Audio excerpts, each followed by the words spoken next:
not many people. For me, this is full house. I mean, I was teaching this in front of, one night I was teaching it to one person. Just one person appeared. So don't worry, this is great. If you want, at the end of the lecture, if your pastor agrees, I can show you the video from yesterday. So, it's really nice. So I think it would be nice for you to see. So, blessed are the pure in heart, for they shall see God. Okay. So this is the 6th Beatitude, and it has 3 key elements. First, unlike the previous Beatitudes, which deal with separate aspects of paradigm change, this Beatitudes deals with heart. It's kind of the center of everything. It's like quintessential to us. It actually deals with the whole thing. That's first. Second, this is the first Beatitude that mentions God's name. God's name will be mentioned in 2 more Beatitudes after this one. And third, this Beatitude mentions eyesight. Okay, so let's start from the eyesight.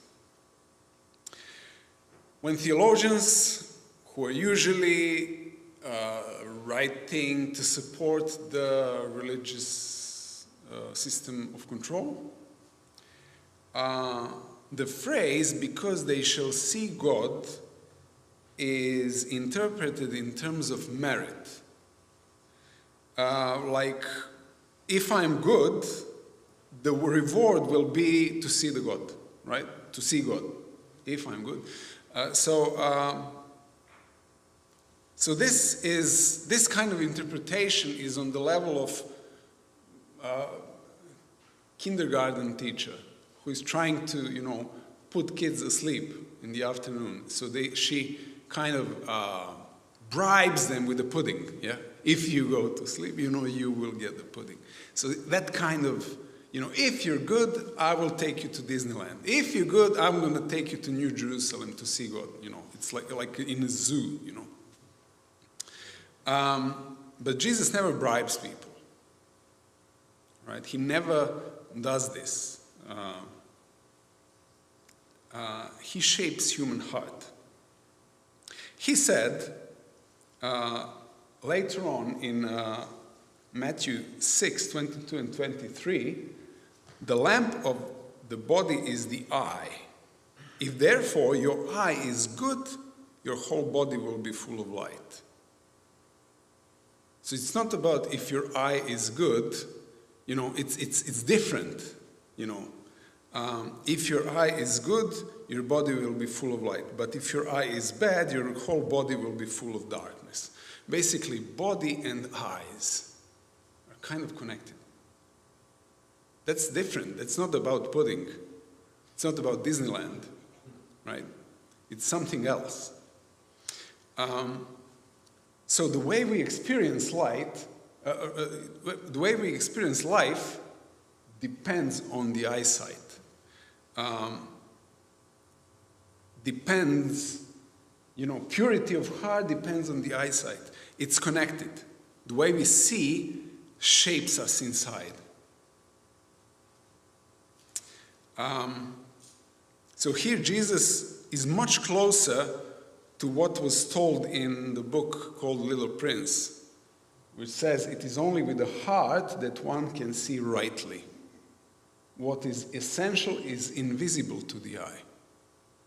Jesus is much closer to this than to this bribe, this manipulation that comes from the systems of control, of course. And when it is understood in the context of what Jesus said to Thomas after the resurrection, Jesus said, "Because you have seen me, you have believed. Blessed are those who have not seen and yet have believed." So this is something completely, it's on a completely different level. If you can see while not seeing, if you can believe and it's not material, it's not in front of your eyes, then you're blessed. Okay? So it's different thing about this eyesight. This eyesight can be, you can be blind in this way, you know, you can be blind not to see the essential things in life. And those cannot be seen with your eyes. So this eyesight that Jesus is talking about is not, the literal eyesight. So the purity of heart is connected with inner eyesight, not with a merit. In other words, for a person not to be spiritually blind, he needs a pure heart. Only a man or a person with a pure heart is able to see God. Not will see God as a reward, but he's or she is able to see him. They are able to see what is the most essential. So what does that mean practically? First, it means to be sober. Any addiction, darkness this eyesight, darkness heart, darkens it, and causes spiritual blindness. Every time after we give in to some sort of addiction, a subjective feeling of loneliness after we are done with it, subjective feeling of loneliness remains and lingers for a while, for a few days maybe, all right?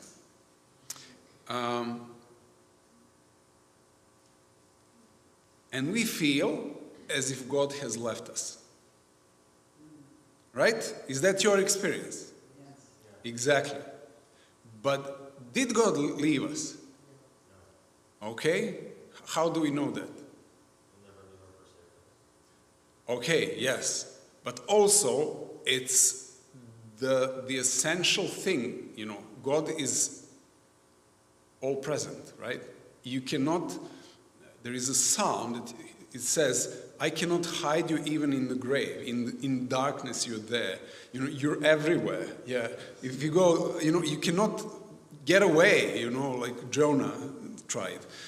You cannot get away from him. So he never leaves. But after we give in to addiction, we feel like he's gone. But it's not. It's subjective feeling. And he comes from this intoxicated heart. So we get intoxicated but by whatever this addiction is. So he did not, we just can't see him. We cannot feel the connection. We are disconnected. He's there, but we are kind of cut off. Like, for example, you have, internet access, right? And you break the antenna of whichever device you have. Internet is still there, but you don't have the connection because your connection is broken. Your hardware is broken, right? You cannot receive because you don't have the means to receive. Same thing here. You still have God's presence, but you just can't, you can't connect because of the effects of addiction. So, because of intoxicated heart, our inner being, which is changed due to these substances or whatever, we'll see what's there. You know, a lot of things can do that. change our consciousness, the state of our consciousness, can actually affect this ability to connect. So addictions can be various. It can be substances, that's like the most obvious, but also food, sex, gambling, toxic relationships, adrenaline, self-harm, perfectionism, anxiety, shopping, anger, worry, narcissism, workaholism, business successes, etc., etc. Drama. Laziness, yeah. So all of that affect, yes. I have a question about toxic relationships. Okay. What if it's somebody you knew a long time and you're trying to bring them to Christ and you're trying to witness to them and you know they have good intentions, they don't drink and smoke and do all that stuff and you're trying, but you don't totally withdraw from that person. How do you go about that? And they are not responding, right? They're responding, but they're not coming to church or Okay, but why is that toxic relationship? because they're not on the same. It's not toxic. It's just Well, toxic relationship is something else. Toxic relationship is, I mentioned drama. Toxic relationship is when you are, codependency. When you have codependent relationship is when you have a victim and a savior, or a victim and a persecutor or abuser, right? So they kind of live in harmony, but they're not equal in the relationship. And they both are getting a kick, of internal pharmacy, as it was said, out of this drama that comes from this toxic relationship. The toxic relationship is something very serious. It's like you are on drugs, but you are not, the substances are not injected in there, but the substance comes from your glands. Yeah, from glands because, yeah. So you feed from this chaos, right? Yeah, addiction to chaos.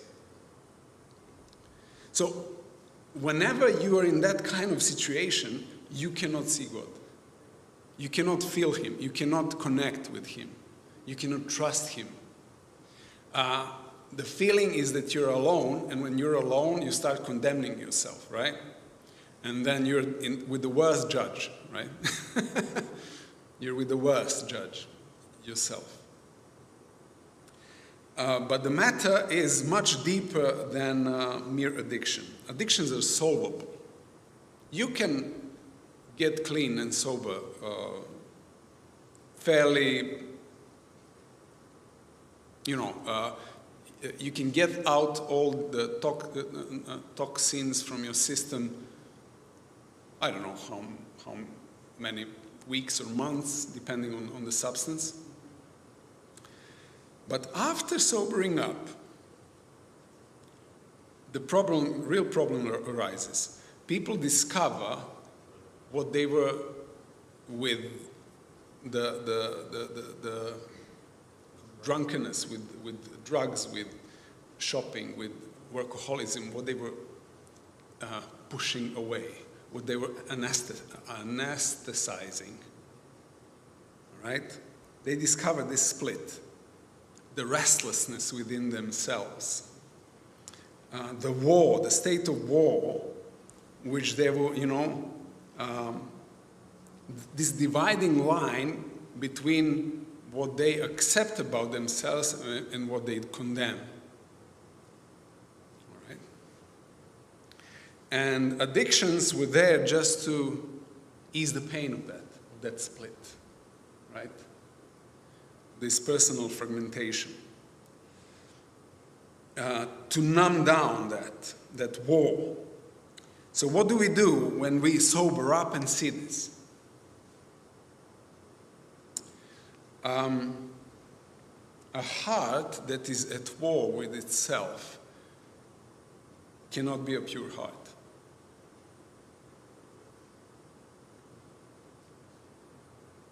Such person does not have peace.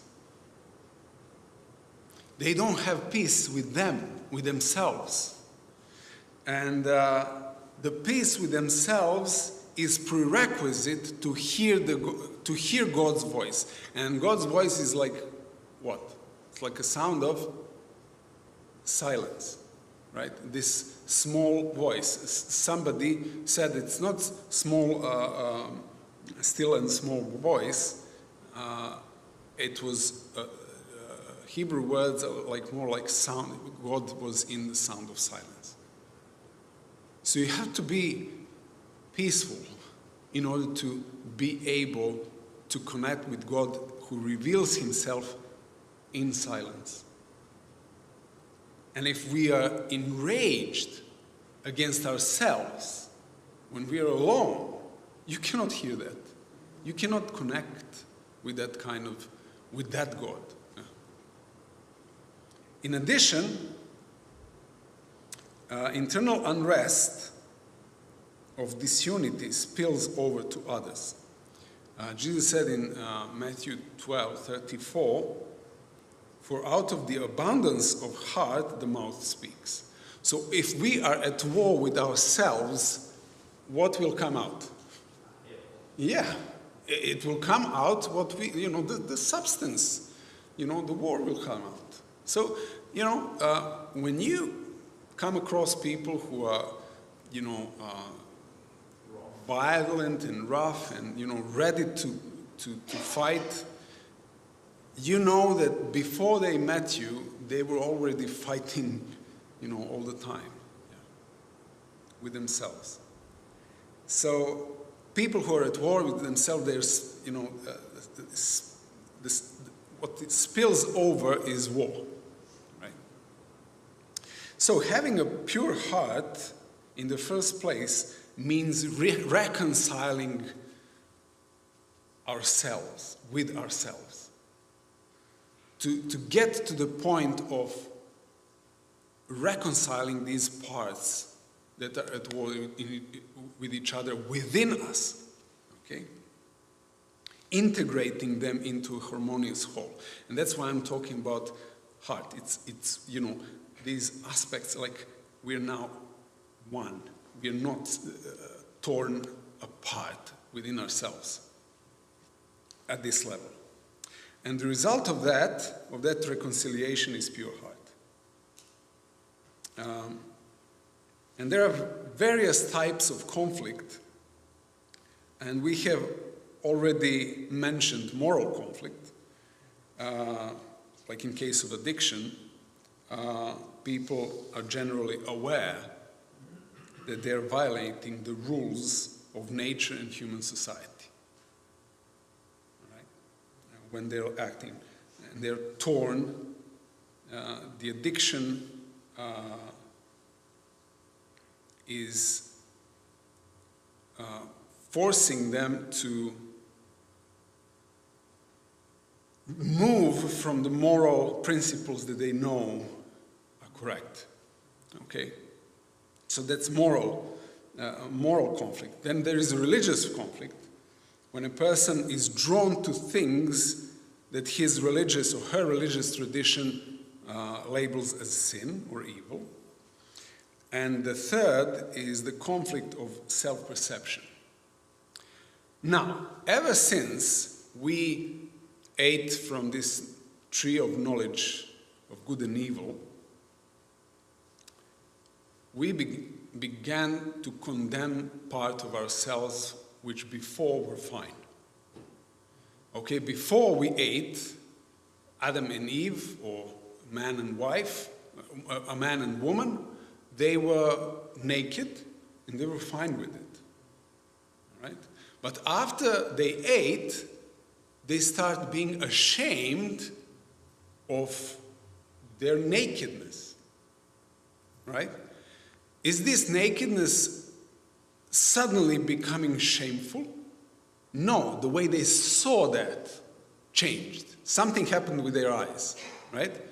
The text says that their eyes were open. I think their eyes were closed that moment. They started to see completely wrong, everything. And first thing they saw wrong is that, their body, themselves, that's something that they should be ashamed of, right? It's very sad, very sad situation. It is characteristic of every internal conflict that one side of human nature condemns the other side of human nature, right? Same nature. And that creates a split in you, in your heart, in your soul, in your essence. To be pure of heart is to find a way to begin to exist as a whole human being, with all that we are. Not to live only from that one part of our human existence that we have declared acceptable, or systems of control have declared acceptable. Not just from that part, but the whole of us. And that dividing line in our heart does not divide our personality into what we really are and what we are not. But the line separates what we like about ourselves and what we don't like about ourselves. But it's all is ourself. But that line cuts through what we like about us and what we dislike, what we condemn. We cannot live as whole human beings if these conflicting aspects of our personality are not reconciled. However, ever since we ate from that tree, we have become beings whose personality is defined by this conflict. So, between what we think is good and what we deny in ourselves, because we don't like who we are, or we don't like the parts of who we are.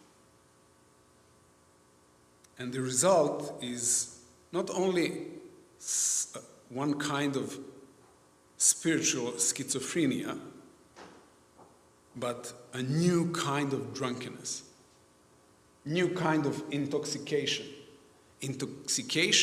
with unrealistic self-image, or what we call illusion or delusion about ourselves. A person who denies some part of his or her personality cannot be a person of pure heart, because what we deny and repress will eventually find a way to manifest itself, and most of the times in the worst possible way.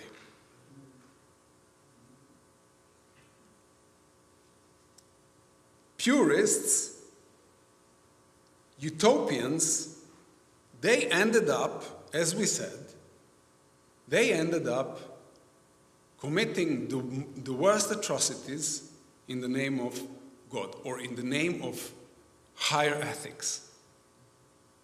And I didn't mention that in previous, I forgot to mention Guevara, Che, yeah? Do you know who he was by education? Doctor, lawyer. Medical doctor. Medical doctor. How did he ended up? Being a revolutionary. A revolutionary, but in Africa. He was commanding the executions, the mass executions on stadiums in the name of revolution. A doctor who gave an oath that he will, heal people. That's what this purism and this denial of parts of ourselves can lead us to.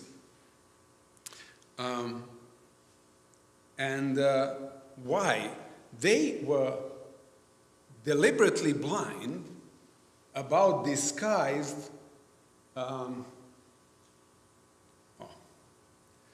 about evil that disguised itself as the highest good.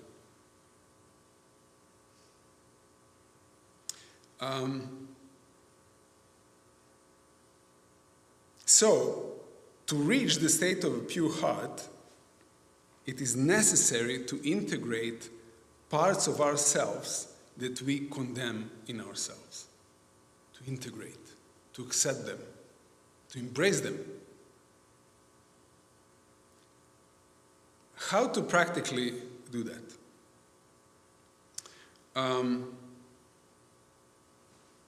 The previous two Beattitudes, righteousness and mercy, have laid down the foundation for this work. Now, before we adopted righteousness and then mercy into our personas, we cannot do this. We have to have both. On one end, we have to have this higher ethics of love, which serves as this new standard of normalcy, new standard of what is normal. Okay? And that helps us to see what addictions are in our life. There are a lot of them. Okay? I mean, let's say entertainment is one of the big ones. Sugar, also one of the big ones. Yeah. All these things that kind of calm us down. Crisps, chips. Yeah. You call it comfort foods. Yeah. Right? Why comfort? Why, how can you find comfort in that? But all these things, they're very subtle. And every addiction actually cuts away. It breaks your antennas, messes your receptors that you cannot actually feel or get in contact with God. So that's first. You need this higher ethics, right? Justice. But on the other hand, there is grace. You have to have grace. You have to have mercy. Why? Because it helps you when you get in contact with those parts of yourself that you condemn.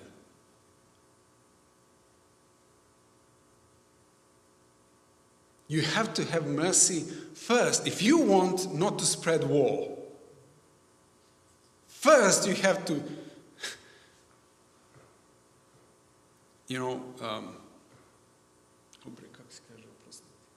forgive yourself. Make peace with yourself, with your past, with what you hate and what you're ashamed of in your life. And when you get in touch with those parts of yourself, you have to be merciful and say, yes, this is me also. And that's what Jesus died for. So you have to have both. Therefore, we need to seriously enter this territory behind the line of division. Right? Behind the line that,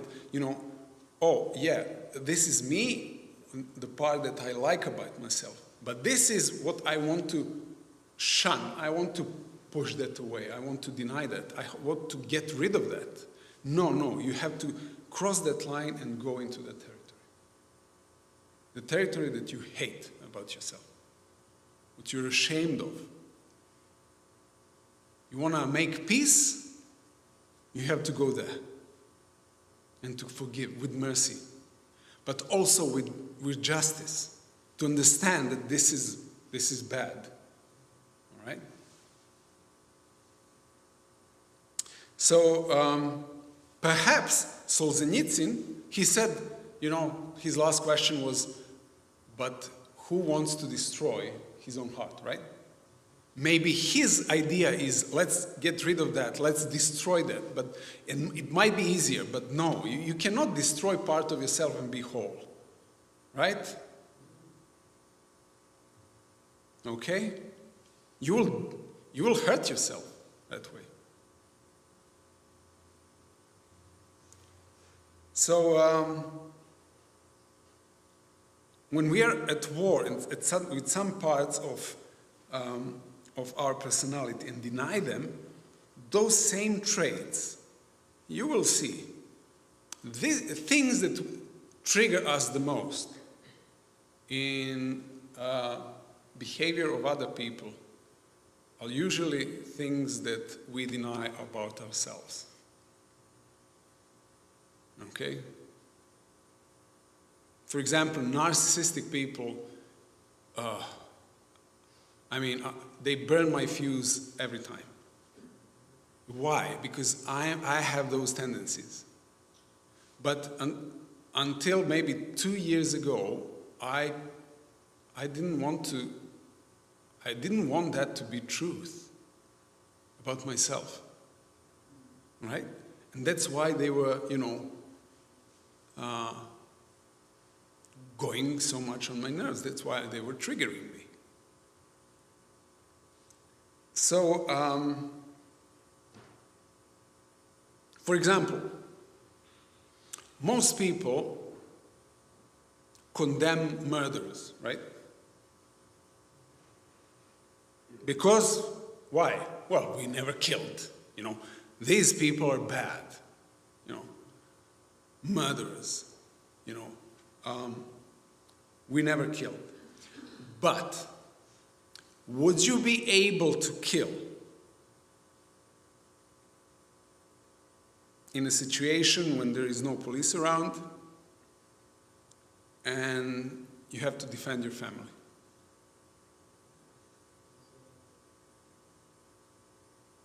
Okay? If your answer is yes, then there is a potential in you for murder. And you have to actually face that. Okay, murder is not the same. Yeah, well, okay, kill, murder, okay, well, call it whatever you like, there is one person less, right? The end result is the same. Do you understand? This is serious. These are existential questions. When we cross the line, we actually deal with those questions. Or the majority of us condemns thieves or people who got rich unjustly. Yeah, cut corners, took shortcuts, lied, cheat, and got on top. Yeah. So maybe you have not stolen, but ask yourself, or enriched yourself, but ask yourself, if there are circumstances under which you could be, are there circumstances in which you could be in this category, to steal? If you're hungry, no money. Is that one of the circumstances where you would be tempted? If the answer is yes, then yeah, you have to visit a thief in you. Or we condemn Judas because he betrayed Jesus, right? But was there a time when you did the same to your friend?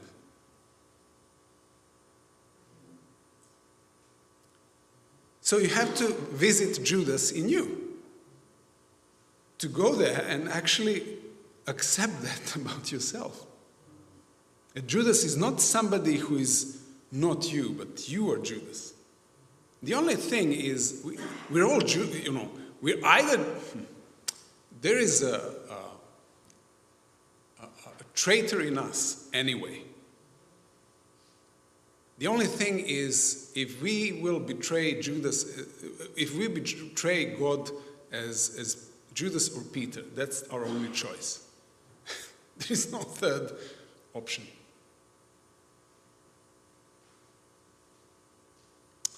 And Solomon knew all this, and he said, when it comes to this theft and everything, he said, give me neither, that was his prayer, give me neither poverty nor riches. Feed me with the food allotted to me, lest I be full and deny you and say, who is the Lord? Or lest I be poor and steal and profane the name of my God. So he recognized both potentials. He recognized this part of himself that might actually do this. And he said, no, it's not, the temptation is not just on the side of poverty. The temptation is also on the side of plenty. Right? Well, test yourself. When do you pray to God? When you're full and everything's fine? Or when disaster comes? Or sickness or whatever? There you go. Then that's the prayer of a rich person. You are rich. If you come to God only when there is a crisis, then we talk about the position of a rich person. Those are the prayers of rich people. Jesus said that we should pray for a pure heart.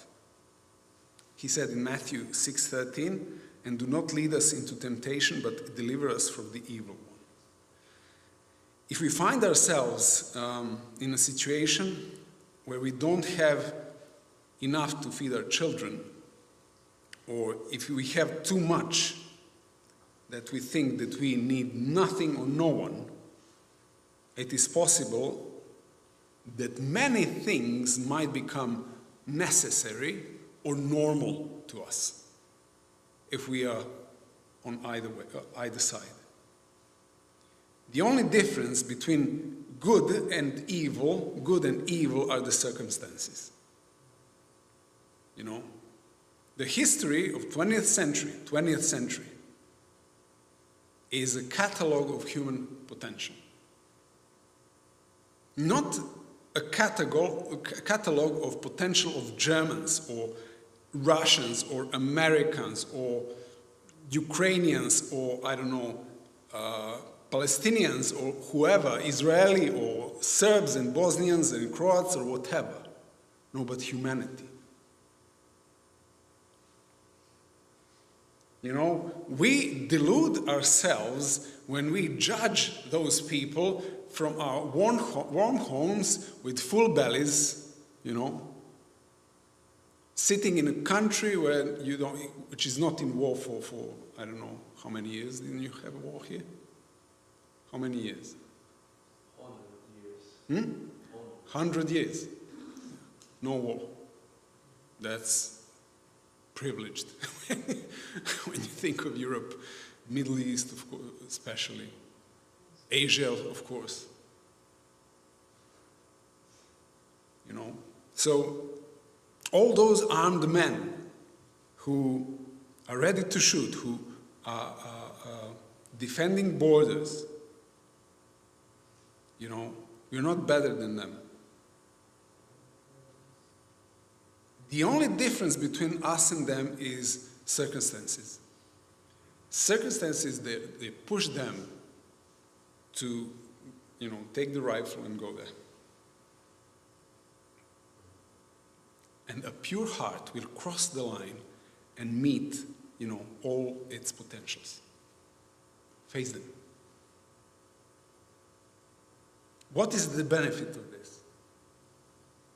Why are such people blessed?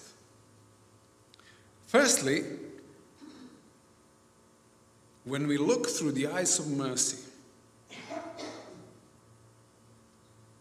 all those risky parts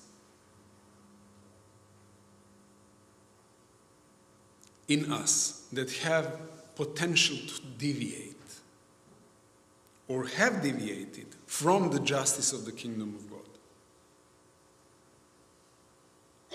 Through the eyes of mercy, we will see that beneath all that violence and rage is wound, is trauma. Those parts were wounded and they took arms. They armed themselves so the wound doesn't happen again. And when we see this, we will stop condemning those parts. You will see that actually that's like a wounded soldier in you. Right? There is nothing evil in that.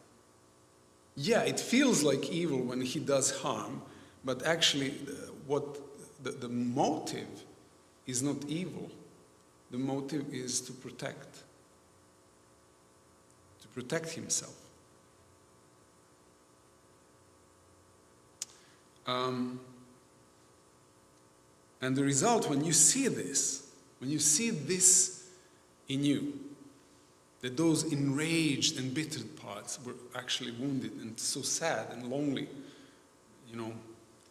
the result is that you will stop condemning them. The war will cease. You will be more compassionate to yourself.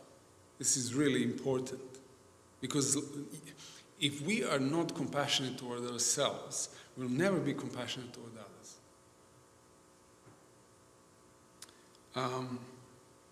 This does not mean that we will act upon every idea that comes to our mind, but we will give a chance to our traumatized parts to recover. To be understood, to be heard. Sometimes this rage comes up, like it flares, just in an attempt for that part to be taken care of by you, to pay attention to what happened, because we never did.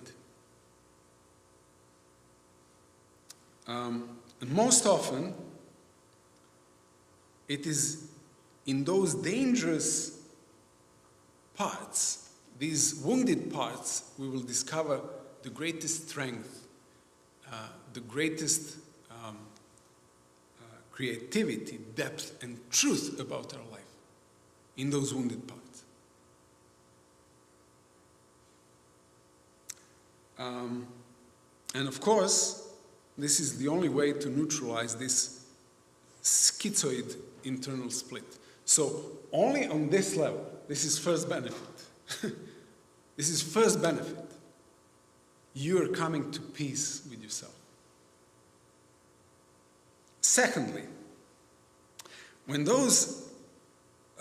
we face these losses and traumas and integrate them in our personality, these seemingly risky parts, which is basically wounded, we begin to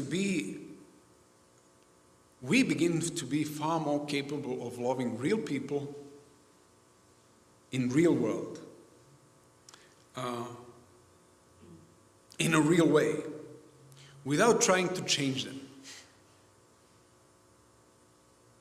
Or create people who will be in conflict with themselves because, I like you, but, this part no. And in order for, keep the relationship, that person needs to pretend. And it's not sincere. Why? Because you said, okay, I love you, this, and that, but this, don't show that to me. That's not real love. That's not actually, I'm not loving you, I'm not loving me. I'm loving my preferences. Right? People, real people, are a mixture of good traits and dangerous traits. Dangerous parts. That's everybody. Everybody. And there is a mysterious text that illuminates this point very well. It's in Ecclesiastes chapter 7, 16 to 18. Do not be overly righteous, nor be overly wise. Why should you destroy yourself? Do not be overly wicked, nor be foolish. Why should you die before your time? We understand this, the second part. But the first, don't be overly righteous, right? It's kind of,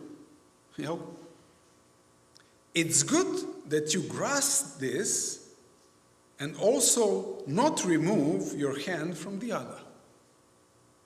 Keep both. For he who fears God will escape from them all. So both these sides of us bring temptations. And Solomon is saying, stay whole. Don't, go too much in that direction, nor too much in that direction. You will be in extreme. You will be in black and white thinking. You'll become dogmatic, basically. Right? Dogmatist. Keep those both because, God is the one who will save you, right? So don't worry about how will it pan out. Accepting only one part of yourself at the expense of another brings ruin, brings harm. When we integrate them both, those dangerous parts can become a tool of altruism, tool of love. Dangerous parts. How's that? How's that possible? How can parts of myself that can harm people become tool of love? You know that famous dilemma about, question. If you were in World War II and the Nazis come to you and knock on the door and you're, hiding Jews and asking you, do you hide the Jews? What would you do? Would you lie and save their lives, but go to hell, right? Because you lied? Or you, tell the truth and let them be slaughtered and, again, I don't know, go to hell because you kind of participated in this murder. What do you do? Yeah, actually, that kind of dilemma was in the Bible, on the first pages of the Bible, when Jews were entering, Israel was entering the Promised Land, and they come to Jericho. And they sent, yes. Spies were sent, and Rahab, the prostitute, she was hiding him, and there was a knock on the door, the same question, and what did she do? What did she do? She lied. Right? So she lied them, but when you turn Epistle to Hebrews, she was listed as one of the heroes of faith.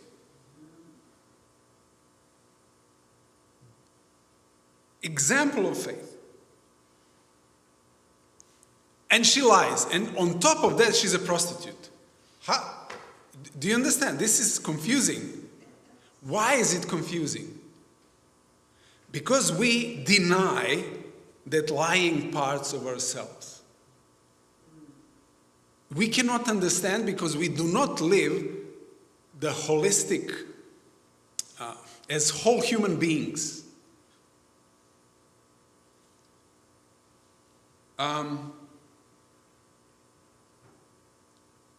In this world, you have to have clear, much bigger picture. In this world, where systems of control make rules, and these soldiers and these Nazis, they made rules, right? Pure heart will know when to break that rule, which actually brings harm to another. It's legal, but pure heart will know that it's not moral, that it's not loving. Now, I understand we have here a lawyer. Former lawyer, but you know the stuff. I mean, I don't know how that sits with you. Well, it's only law with the same. When we look at law, what do we do? Yeah, I mean, a pure heart will understand that sometimes systems of control make up laws which can actually harm people, which can stop you from being loving. And pure heart will know when is that. As I said, Augustine's perhaps the greatest wisdom was when he wrote, love and do what you want. Love, but love, and you're free. A lie is probably the most dangerous thing that we can do. But if my lie will save somebody's life, do you understand? There are higher values. There is like, you have to recognize, and this is what pure heart looks like. On the outside, from the perspective of judgment, and merit, and all these things that we mentioned yesterday, pure heart may seem wild, may seem dangerous, maybe even simple and uneducated, but it will recognize justice and love in every situation, and it will protect them. No matter the cost. And in the world where evil parades as morality and decency and makes rules, evil, true love will not seem righteous. True love, quite possible, is that true love will be willing to get dirty in order to protect love, to protect justice. And that kind of love is much deeper and much more meaningful, the love that actually is ready to get dirty for somebody else. Do you follow this? Maybe the best example of that kind of love, a love that is ready to be completely spoiled, completely dirty, is Jesus' death on the cross. Okay? He was condemned, not just by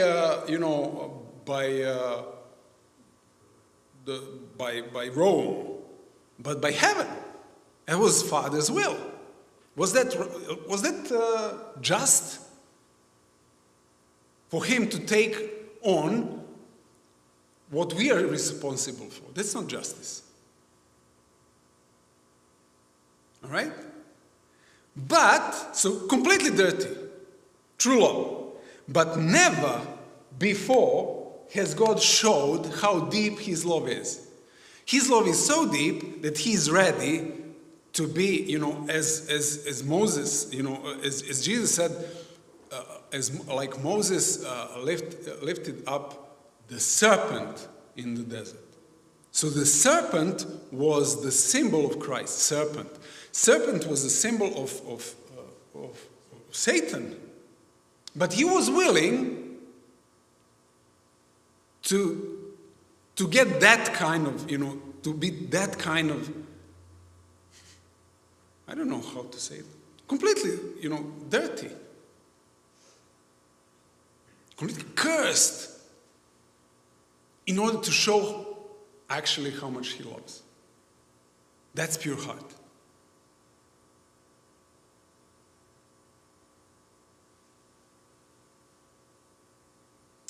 So that's second. Third, the integration of what is acceptable in us and what is unacceptable, dangerous, helps us to be safe in this world. Let me explain. Actually, Jesus did. Matthew 10:16. Behold, I send you out as sheep in the midst of the wolves. Therefore, be wise as serpents, again a serpent, and harmless as doves. A pure heart consists not only with naivety of a dove, but also the wisdom of the shrewdity of a serpent. Shrewdness. And in the system created by wolves, you need both. In order to recognize in which situations the system uses justice to cause harm. Do you follow? System created, wolves created a system, so they use justice to cause harm. To the evil. To extinguish love, to abolish freedom. And pure heart knows when to break a rule of the system in order to uphold love. And love is the point of every rule. Right? Without integrating this potential for evil in ourselves, within us, we will not be able to recognize evil when it comes disguised as a higher ethics. And that's what it does all the time. It disguises itself as higher ethics. You probably watched the movie Catch Me If You Can. Right? Yeah, what the guy in the main character, what he ended up doing in his life? He became an expert, FBI expert. He was forging, he was a master manipulator, forging checks and everything. So he ended up first, chasing, frauds around America, but also to design the safest checks that are used today, which can be hardly falsified. Forged. Do you understand? It takes a thief to recognize a thief. You have to have that, to keep that thief, a liar or a murderer, in order to recognize them, because they will come in disguise. Do you understand why Jesus is saying, harmless as a dove, but also wise as serpents? You don't lose the serpent part, because it will save you. It will save you because you live among wolves. You live in a system designed by wolves, which sometimes forces you to do evil. And because it's legal, it's not evil. No, it's evil still in the sight of God, in the sight of heaven. Why? Because there is higher ethics. And that higher ethics is the only reality that will continue. This will come to the end, to its end. But this higher ethics, people who are after a higher ethics, they will continue.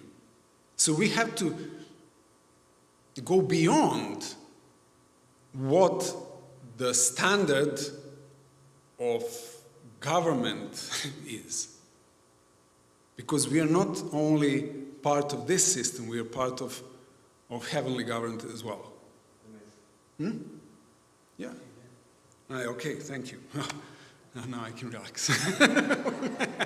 when a lawyer says, former. Okay, good. Because this was, I'm sorry, I was afraid. Not afraid, but concerned that some things from these will be too controversial. And this is one of the main parts. Okay? But you understand, and that's fine. I can relax now. So those who are integrated within themselves, who do not delude themselves, they cannot be deceived. You can only deceive somebody who deceives himself or herself. You cannot deceive people who know the whole truth about themselves first. Those who do not flatter themselves cannot be bribed. Those who do not deny evil in themselves cannot be blackmailed. And that's why you are being safe in this world when you integrate this part.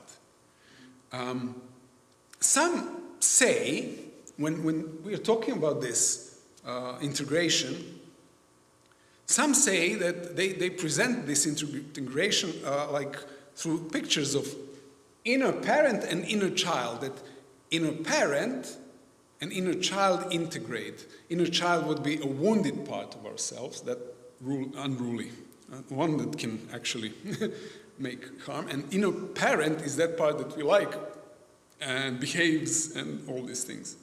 So this integration, we will be safe in this world only if we live as whole human beings. When these inner parent and inner child are not in fight. Because this strong parental part of ourselves will protect this traumatized child part in us so that it can feel safe to be vulnerable, to trust, to love, to be creative, to emerge, to say to the world things, because that inner child part is, the source of, that unruly part is the source of all our creativity. Okay? And the inner child will save this inner parent, this serious part of ourselves, from cynicism, from calculation, all right? From being two-faced, for being backstabbers when it fits us, calculation. People who integrated in these two parts are able to sincerely respect and love selfish people who are not interested in paradigm change. But they will also know how far they can go with them, because selfish people can use you, right? But that inner parent will say, okay, we stop here, right? Because after this, it's risky. But they still are open to that person. And they have goodwill. Do you see how this is much safer? When you actually use this part. Non-integrated people must either lobotomize themselves in order to experience any human contact, or accept the harsh reality and say, no, the world, the people are, bad, 100%. And to treat every human contact as business transaction, selfishly. So they either fantasize that people are all angels, or they perceive them as devils. So there is no balance. They either say, oh, everything's fine, okay? Or they say, no, everybody's going to burn. Now, that's not real. That's not real. Finally, a pure heart sees the subtle signs of God's presence in life, appreciates His justice and mercy in changes first in themselves, and is able to hear this still and small voice on a daily level. God is love, and love consists of justice and mercy. And when they work together. When those two are integrated in us, then we become love, as God is love. And you have this verse in 1 Corinthians 2:16 that says, "For who has known the mind of the Lord, that he may instruct him, but we have the mind of Christ." You see how, in which direction this moves. You start thinking like Jesus. Now, perhaps you know that Ellen White says that on the cross, Jesus kind of put together justice and mercy, integrated them. Yeah, he kissed, right? And this is something that actually he calls us to do as well in our life. And it will not be without some kind of cross. Yeah. And we spoke about that earlier. Because why they shall see God? Because only love can see love with big L. Right? That's why Jesus says, "Blessed are those who have not seen and yet believed." He's not referring to blind dogmatic faith, but to a pure heart. A person with pure heart sees God everywhere. And above all, he lives and loves from this integrated heart, accepting in forgiveness everything about ourselves, even those parts that are dangerous, risky, traumatized. And he or she learns to accept that. When you accept that in yourself, you learn how to accept that in others. And that's when this love your enemy becomes possible. Without this, it becomes impossible. When we reject that enemy in us, we cannot accept enemy outside. So this is my talk for tonight. I have to say, I had 4 versions of this, of this lecture. This was the hardest lecture to write because it had to be balanced. And it took me a lot of time, a lot of attempts.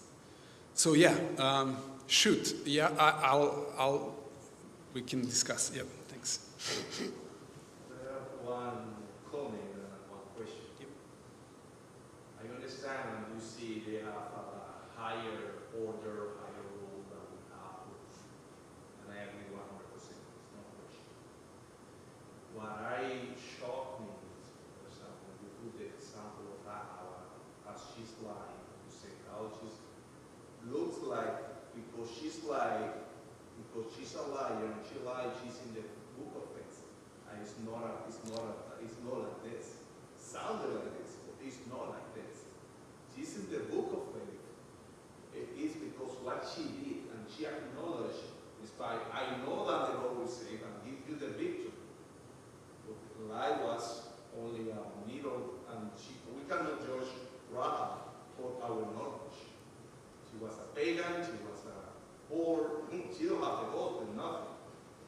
for me it would be unfair if we have the same standards. On the other hand, I would like to, May I just comment on this? yes, I agree, 100%. What she did was from the pure heart. Pure heart sees, and you said that she recognized. She could see where the God's blessing is. You know, pure heart will see God. Blessed are those of pure heart because they will see God. And she, I don't know how she managed to get to that. But she saw God's blessing and God's presence outside of, outside of Jericho, in Israel. The lie, yeah, it was kind of, she wanted to avoid the system that actually was pushing her to give up those people and for them to murder them. That's how system kind of with justice tries to manipulate you into actually participating in what they were doing. But, she avoided system with a lie. And yeah, I agree, not because of lie, but because she saw, because she was able to see.